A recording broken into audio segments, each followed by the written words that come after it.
Bom dia a todos. Estamos iniciando mais um episódio do podcast da nossa subseção, do projeto Podcast da OAB de Porto Ferreira. Gostaria, desde já, de agradecer nosso apoiador cultural, Manhane Seguros. E o tema hoje é sobre violência contra a mulher. E para falar sobre o tema, convidamos a advogada a doutora Gabriela Ramos. Bom dia, doutora, bem-vinda. Bom dia, obrigada, Eric, pelo convite. Obrigada à subseção da OAB de Porto Ferreira pelo convite também, fiquei muito honrada. E vamos aí contribuir um pouquinho para informar as pessoas sobre a violência contra a mulher. Muito bom. Doutora, antes de a gente começar, conta um pouquinho da sua trajetória na advocacia. Bom, eu sou advogada, me formei em 2020 pela faculdade em Anguera Leme. Desde então eu advogo e também sou servidora pública municipal. Advogo na área de direito de família, família e sucessões, né? Atuo muito na área da defesa dos direitos da mulher, direito civil também, e sou pós-graduanda em direito civil e processo civil. Doutora, sempre que a gente fala de violência contra a mulher, vem a Lei Maria da Penha, né? O que é a Lei Maria da Penha? Bom, a Lei Maria da Penha é a Lei 11.340 de 2006. Ela foi sancionada, né, em 2006 e ela vige aí há mais de 18 anos no nosso ordenamento jurídico. Tá? O que originou a Lei Maria da Penha? Na verdade, quem é Maria da Penha? Né? Maria da Penha, Maria da Penha é o nome social usado, mas o nome completo é Maria da Penha Maia Fernandes. É uma biofarmacêutica cearense que em 1983 foi agredida 2 vezes pelo seu marido. Ele tentou assassiná-la 2 vezes. A primeira vez, ele forjou um assalto na casa deles durante a noite, atirou nela em 2 lugares. Ela ficou hospitalizada muito mal. Em decorrência dessa agressão, ela ficou paraplégica. Depois que ela teve alta hospitalar, que ela já estava em casa, ele a manteve em cárcere privado 15 dias. E depois disso, ele tentou eletrocutá-la enquanto ela tomava banho. Né? Então, foi uma violência, assim, bem complicada, né? Muito forte. E 19 anos depois, né? Faltando 6 meses para o crime prescrever, ela se encorajou e denunciou para a Corte Internacional de Direitos Humanos a violência que ela sofreu e ele foi condenado. Né? É o Marco Antônio Veredias, o nome dele. Eu costumo sempre deixar o nome dele para o fim, porque eu acho que o mais importante é a Maria da Penha. Sim. Ele era um professor universitário colombiano à época. E, então, assim, uma pessoa esclarecida, né, que jamais deveria fazer isso, ainda mais que lidava com a educação de crianças, tinha o dever de trazer essa educação para essa violência toda o lar. E aí ele foi condenado, ele cumpriu 1/3 da pena, equivalente a 2 anos, e foi liberto em 2004. Então, o que originou a Lei Maria da Penha foi essa agressão sofrida pela Maria da Penha, que se tornou uma grande ativista na defesa dos direitos da mulher. Tá? A lei, ela visa impedir que o agressor pratique outros atos de violência além da cometida. Né? Seja ela violência patrimonial, sexual, moral, psicológica. E ela também tem o intuito de coibir novas práticas de violência contra as mulheres. Né? Então, basicamente, essa é a Lei Maria da Penha. Entendi. Doutora, e antes da Lei Maria da Penha, como é que eram tipificados os crimes contra a mulher? Como é que era? Então, antes da Lei Maria da Penha, Eric, os crimes contra a mulher, eles eram elencados como crime de menor potencial ofensivo. De menor potencial? Eles eram julgados pela Lei 9.099 de 95, que é a lei dos juizados especiais civis e criminais, e eram crimes de menor potencial ofensivo. Né? Então, a violência sofrida, e muitas mulheres morreram pela leniência que havia, né, nessa legislação. E a gente sabe que a Lei da Maria da Penha é de 2006. Eu gosto sempre de ressaltar isso, porque desde a Inquisição as mulheres são mortas. Sim. As bruxas, né? Sim. São mortas. Então, as mulheres são mortas desde sempre. Em 2006, a gente teve uma legislação para coibir esses atos. E lá, antes de 2006, era pela Lei 9.099/95. Né? Então, assim, muito complicado. Esses atos, né, eles eram cometidos e a pena deles era multa e pagamento de cestas básicas. Basicamente, era dessa forma a punição. Então, era tratado... Isso foi muito grande, né? Era tratado como um crime entre vizinhos, uma discussão entre vizinhos. E eles viam também, né, tinha muito culturalmente enraizado na sociedade a temática de que esses crimes deviam ser resolvidos entre quatro paredes. Tá. Né? Aquela história de briga de marido e mulher, ninguém mete a colher. Então, culturalmente, era assim que era entendido, e esses crimes eram, assim, não levados em consideração. Entendi. Doutora, e quais os tipos de violência amparados pela lei? Olha, nós temos na Lei Maria da Penha, no artigo 7º, 5 tipos de violência. É a violência física, a violência psicológica, a violência sexual, a violência patrimonial e a violência moral. A violência física, ela é entendida como qualquer conduta que ofenda a integridade da mulher, né? Então, a violência física, ela fere a carne. Ela é fácil de ser aferida porque ela deixa marcas, geralmente, né? Então, um corpo de delito é suficiente para comprovar. Testemunhas que presenciaram o fato também podem comprovar. Então, o corpo de delito é o essencial. Então, ela é fácil de ser visualizada. Agora, a violência psicológica, até se você me permite, eu vou utilizar aqui a minha colinha da letra fria da lei, porque eu acho importante falar todos os verbos dela, porque na minha concepção é a violência que é mais corriqueira e é a mais difícil de ser comprovada. Tá? Então, o que nos diz o artigo? A violência psicológica, entendida como qualquer conduta que lhe cause dano emocional e diminuição da autoestima, ou que lhe prejudique e perturbe o pleno desenvolvimento, ou ainda que vise degradar ou controlar suas ações, comportamentos, crenças e decisões, mediante ameaça, constrangimento, humilhação, manipulação, isolamento, vigilância constante, perseguição contumaz, insulto, chantagem, violação de sua intimidade, ridicularização, exploração e limitação do direito de ir e vir ou qualquer outro meio que lhe cause prejuízo à saúde psicológica e à autodeterminação.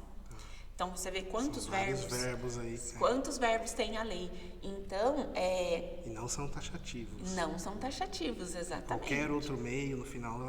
Exatamente. Então, e é muito difícil de comprovar, doutor, muito difícil de comprovar, porque é uma coisa que acontece ali, geralmente, entre quatro paredes, né? E só causa dano à mulher. É difícil isso exteriorizar para fora da convivência.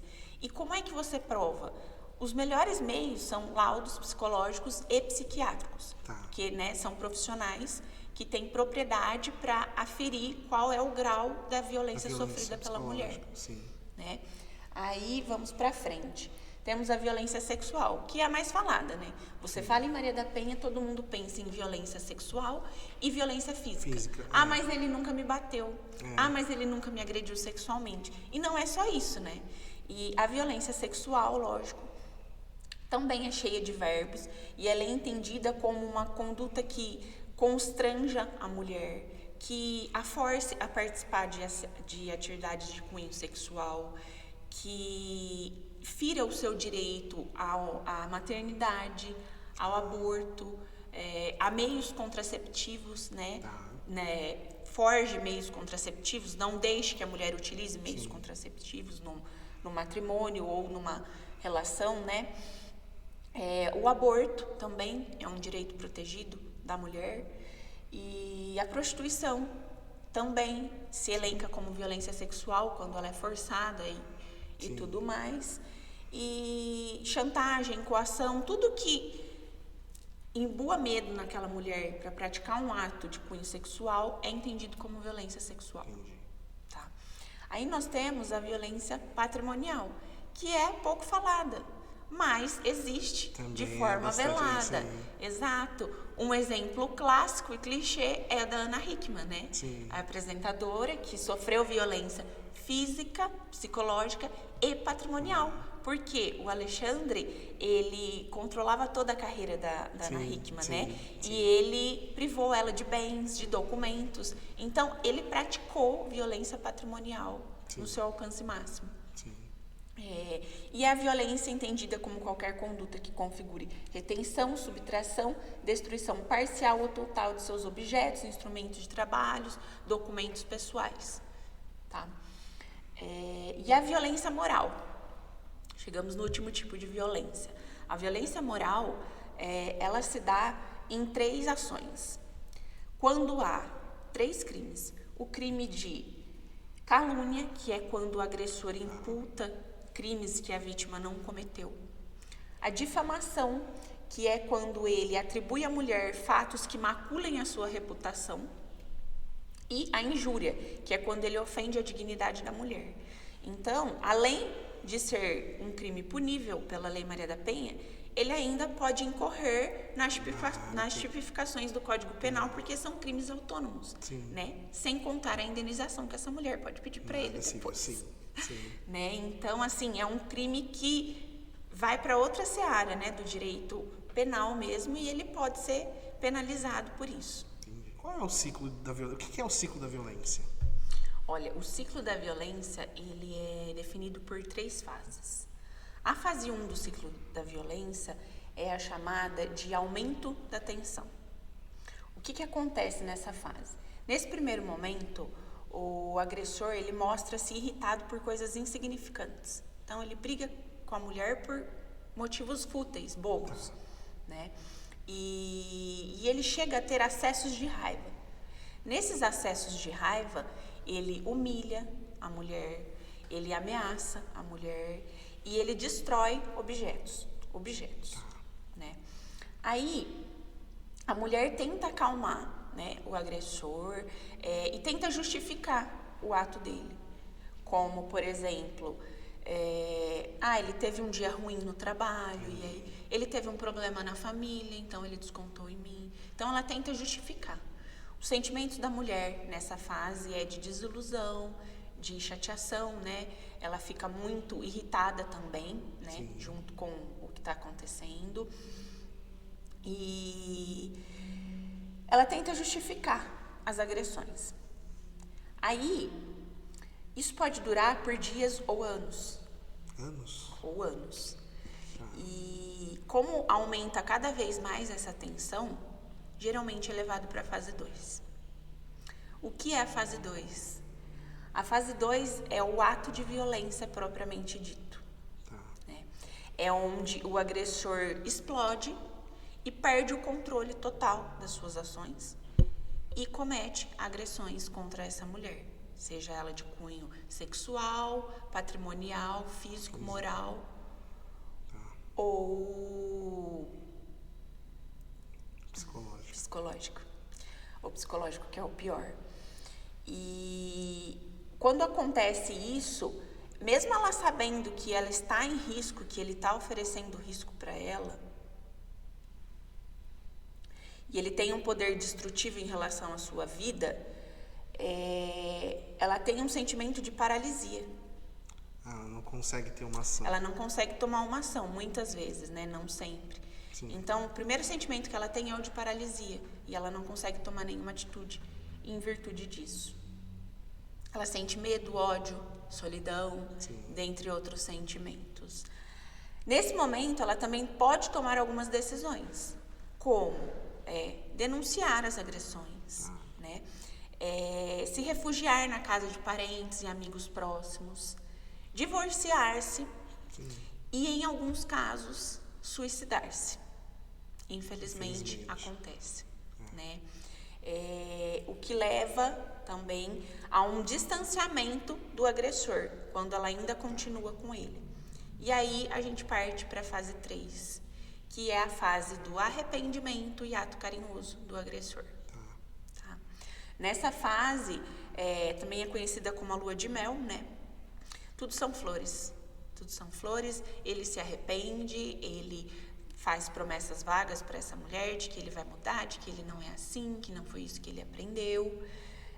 A mulher se sente pressionada a manter esse relacionamento, principalmente quando esse casal tem filhos. Tem filhos, né? É uma pressão social que ela sofre. Sim.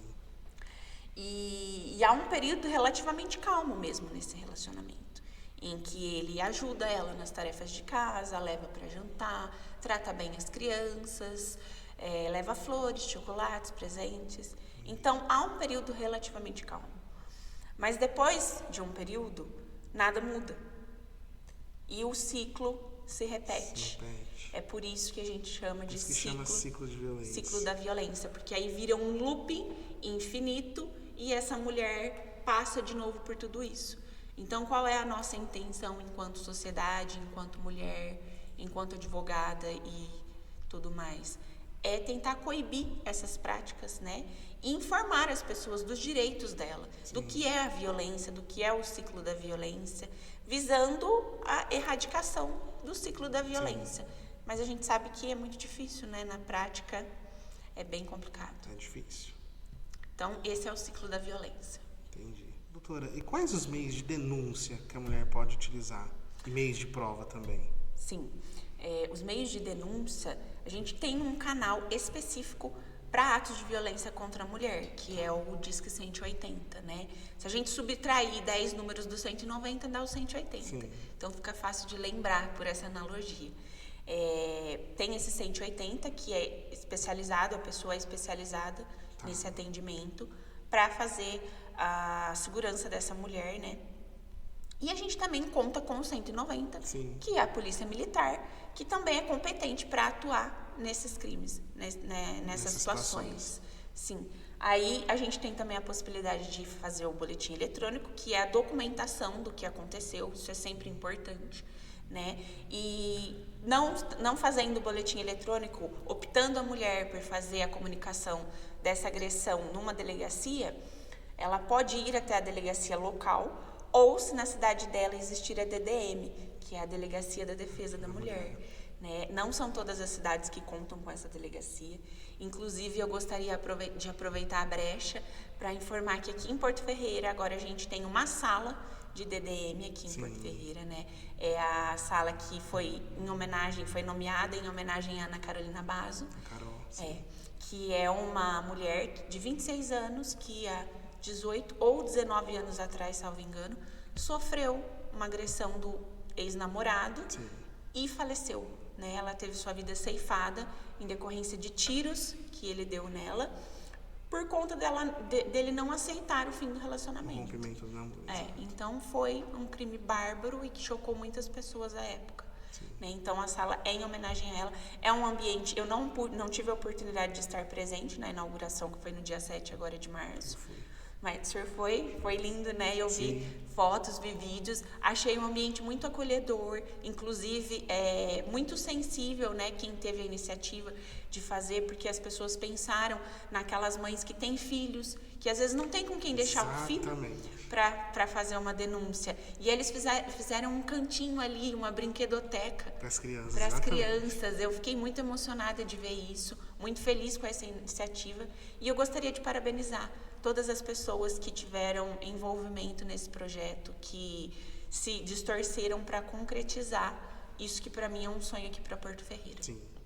Né? Então, nós temos a Delegacia da Defesa da Mulher e também temos o encaminhamento ao CRES, né, que é possível nessas condições, e também a comunicação a um advogado de sua confiança. Por quê, Eric? Porque às vezes a mulher ela se encontra tão fragilizada naquele momento, ela está tão desestruturada que ela não tem psique para pensar o que eu devo fazer, como eu devo agir, o que eu tenho que fazer, qual é o meio legal. Muitas das vezes as mulheres nem têm acesso, né, a isso. É por isso que é importante a gente levar essa informação adiante. Procurar a orientação do profissional. Exato. Então ela pode contar com a orientação de um profissional que vai ajudá-la na confecção de um boletim de ocorrência. Sim, um acompanhamento do profissional. Um acompanhamento, exato. Na delegacia. Na delegacia.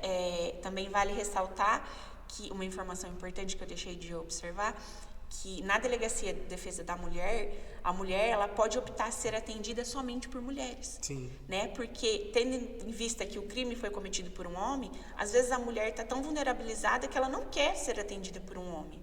E aí ela tem a opção de ser atendida por uma escrivã mulher, por uma delegada mulher, sim, pela DDM, não contando, né, com essas pessoas do gênero feminino aqui em Porto Ferreira, ela vai ser encaminhada para uma sala que ela vai ser atendida por delegadas e escrivãs da DDM de São Paulo. Sim. Então, isso também é assim, um ponto muito positivo dessa DDM.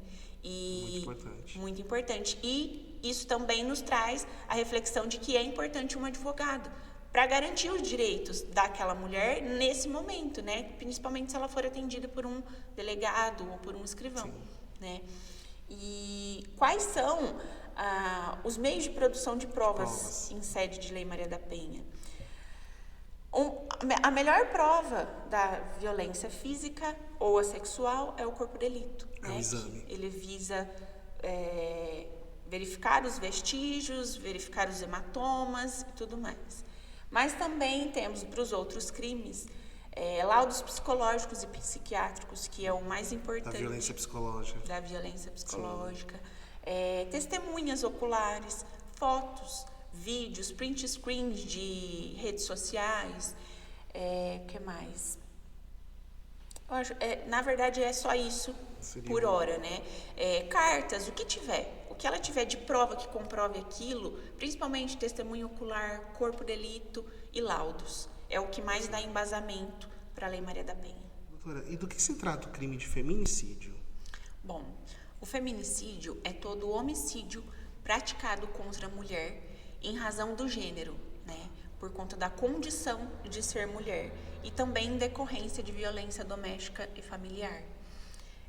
Ou ainda por menosprezo ou discriminação à condição de mulher. Tá. Pelo fato de ser mulher. Pelo fato de ser mulher, exatamente. Nós temos a lei do feminicídio, é a lei 13.104 de 2015.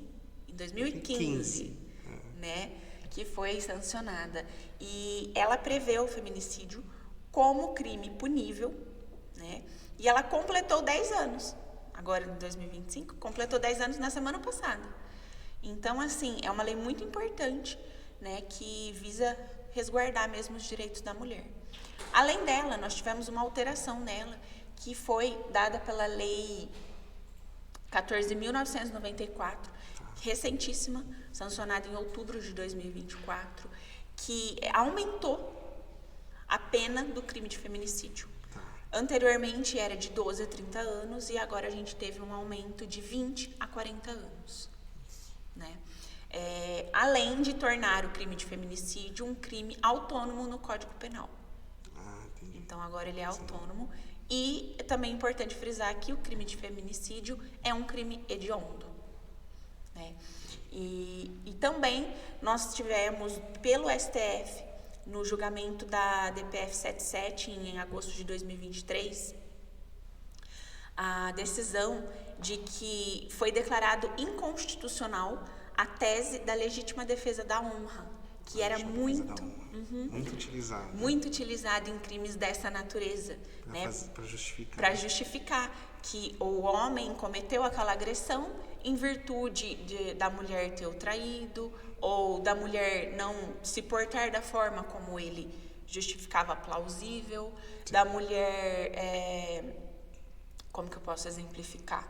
Da mulher não macular sua imagem, manchar sua imagem com alguma coisa, por exemplo, a mulher o traiu, alguém foi lá, chamou ele de corno, isso e aquilo, então ele justificava a agressão com base nisso. Né? A defesa da honra. E acertadamente o STF decidiu que é inconstitucional essa tese, que nada justifica você ceifar a vida de uma mulher. Sim. Né? Então, isso foi em 2023. 2023. Olha só, a passos largos que a gente vem avançando. A doutora falou sobre violência com perspectiva de gênero. O que é violência com perspectiva de gênero? Bom, a violência com perspectiva de gênero é a ideia de que no mundo atual, culturalmente, os direitos das mulheres, eles são minoritários aos direitos dos homens. Né? É visível isso. Então, as mulheres necessitam de mais atenção e proteção. A gente possui um protocolo para julgamento com perspectiva de gênero, que basicamente é o quê?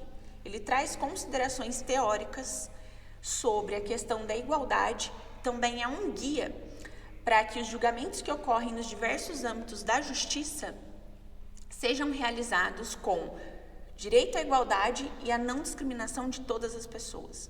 Então, ele visa garantir os direitos da mulher, mas ele também pondera a igualdade entre todos os seres humanos, né? O objetivo dele é orientar principalmente o judiciário, né, a considerar o papel das desigualdades estruturais nos julgamentos de conflitos que envolvam as mulheres. E a ideia é que a justiça seja um espaço de promoção dos direitos, né, e para todas as pessoas, e de superação de práticas de discriminação e preconceito. Entendi. Então, é isso que traz a violência com perspectiva de gênero. Muito bom. Doutora, e suas considerações finais sobre o tema? Bom, foi muito produtivo, adorei estar aqui. E o que eu queria deixar de reflexão, né, para todo mundo que vai nos assistir, que está nos assistindo, é que, na minha concepção, né, o que a gente poderia fazer para tentar erradicar ou diminuir, né, o índice de violência doméstica, que, aliás, eu nem trouxe os dados estatísticos aqui, e que eles são assustadores e estão sempre em ascendência, é muito difícil ter diminuição, né, desses índices. E o que eu acho que seria necessário, né, é uma consciência de classe com relação à luta pela sobrevivência das mulheres, né, pela ocupação dos espaços de poder das mulheres. Seria necessário que as medidas protetivas conferidas fossem melhor fiscalizadas, né? Melhor fiscalizada pelas autoridades competentes. Porque não adianta você fazer uma medida protetiva de proibição de contato com a mulher e não ter ninguém para fiscalizar. Qual é a efetividade dessa medida protetiva? Zero. Letra morta. Então, eu acredito que a efetividade no cumprimento, vigilância dessas medidas protetivas e medidas mais rigorosas do que a gente tem. Porque muita gente ainda olha para a Lei Maria da Penha e ri, caçoa, como se, não vai virar em nada, isso daí não vira em nada. Entendeu? Então, que realmente fosse uma lei que fosse imposta, que coagisse de verdade o homem ao não cometimento desses crimes. Embora a gente tenha avançado muito, né, com a Lei Maria da Penha, eu não trouxe aqui, mas a gente tem muitas outras leis esparsas que tratam do tema da violência contra a mulher, que trazem diretrizes para locais, para serviço público, com relação ao direito dos homens que cometem violência contra a mulher, né? Então, eu acho que a gente tem que criar uma consciência de classe mesmo, e que o patriarcado cultural seja cada vez minorizado, né, e combatido. Uma conscientização maior. Uma conscientização maior, exatamente, porque nós todos somos iguais, né, perante a Constituição, perante Deus, né, ou qual seja a divindade que você acreditar. Então, é isso. Para mim, a violência está longe de ser erradicada, mas dá sim para a gente tentar diminuir os índices e conscientizar as pessoas o máximo possível. Continuar lutando. Com certeza. Doutora, gostaria de agradecer a participação da doutora. Muito obrigado. Foi muito produtivo e muito esclarecedor, tá? E eu gostaria também de convidar os demais advogados a virem a participar do nosso podcast.